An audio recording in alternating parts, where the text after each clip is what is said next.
अदानींच्या मुद्द्यावरून राज ठाकरेंनी केलेल्या टीकेलाही भाजपनं जोरदार प्रत्युत्तर दिलं। ठाकरेंची पोरं अदानींच्या मुलाच्या लग्नात नाचतात, आता टीका करणारी ठाकरेंची ढोंगी दुटप्पी भूमिका आहे असा आरोप टोला भाजपच्या मुंबई प्रदेशाध्यक्ष अमित साटम यांनी लगावला।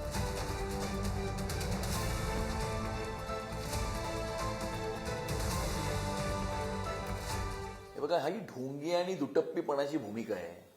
ज्या उद्योगपतींची ते नावं घेतात त्यांना ते त्यांच्या घरामध्ये बसून आलिंगन घालतात, त्यांच्या गळाभेटी घेतात, त्यांच्या घरी जातात, त्यांच्या सर्व समारंभांमध्ये सहभागी होतात, यांची पोरं त्यांच्या लग्नामध्ये नाचतात। मग त्यांच्या लग्नामध्ये पोरं नाचत असताना त्यावेळेला यांना सुचलं नाही का की हे कोण आहेत, हे काय करतायत, आणि आता त्यांच्यावरती अशा प्रकारचे जे आरोप करतायत ही दुटप्पी आणि ढोंगीपणाची भूमिका आहे। आणि त्यामुळे स्वतःचं सांगायला काही नाही, आणि त्यामुळे त्याच्यातून नैराश्याच्या भावनेतून अशा प्रकारच्या गोष्टी ते दोघेही भाऊ करतायत। अदानी साहेब बारामती का कोणाला भेटायला गेले, चंद्रपूर का आम्हाला भेटायला ते येत नाही, बारामती का कोणाला भेटायला जातात, कशावर भाष्य करायचं।